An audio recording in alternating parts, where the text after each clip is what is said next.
बिस्मिल्लाहिर्रहमानिर्रहीम। मेरे मोहतरम भाइयों और मेरी प्यारी बहनों, अस्सलामु अलैकुम।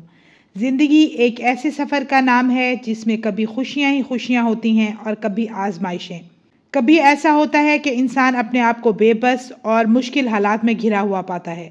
कभी वो इंसानों से उम्मीद लगाता है और कभी अल्लाह ताला की ज़ात को मुश्किल में पुकारता है। लेकिन एक बात याद रखिएगा कि इन मुश्किल लम्हात में सबसे बड़ा सहारा अल्लाह पाक की ज़ात है और अल्लाह ताला से मांग कर जो सुकून दिल को मिलता है वो बयान से बाहर है। ये जो दुआ आज मैं आपको बताने जा रही हूँ ये कुरान मजीद से है और जो इंसान इस दुआ को पढ़ता है उसके दिल को ना सिर्फ करार मिलता है बल्कि अल्लाह की मदद भी करीब आती है। ये वो दुआ है जो हज़रत इब्राहीम अलैहिस्सलाम और नबी करीम सल्लल्लाहु अलैहि वसल्लम के सहाबा कराम ने आजमाइश के वक्त पढ़ी। और इस दुआ का मफहूम यह है कि हम अल्लाह को अपने सारे मामलात का मालिक और मुहाफिज मानते हैं और दिल से यकीन रखते हैं कि वही हमारी मुश्किल को आसान करने वाला है। मुश्किल वक्त में सबसे अफजल दुआ जो कुरान पाक में है वो दुआ है हस्बुनल्लाहु व निअमल वकील। हमारे लिए अल्लाह काफ़ी है और वो बेहतरीन कारसाज है।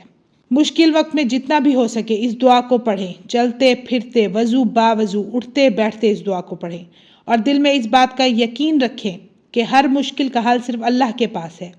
परेशानी और मुश्किलात ज़िंदगी का हिस्सा हैं, लेकिन खुशनसीब शख्स वो है जो इन लम्हों में अल्लाह को याद करे। जब हम किसी भी दुआ को पुख्ता यकीन और ईमान कामिल के साथ पढ़ते हैं तो दिल को ना सिर्फ सुकून मिलता है बल्कि वो काम जो बज़ाहिर नामुमकिन लग रहा होता है वो भी अल्लाह के हुक्म से मुमकिन हो जाता है।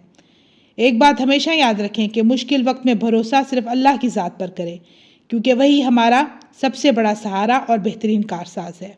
तो व्यूअर्स, मुझे दीजिए इजाज़त। इंशाल्लाह मैं फिर हाजिर होंगी। अपना ढेर सारा ख्याल रखिएगा, दुआ में याद रखिएगा। अल्लाह हाफिज़।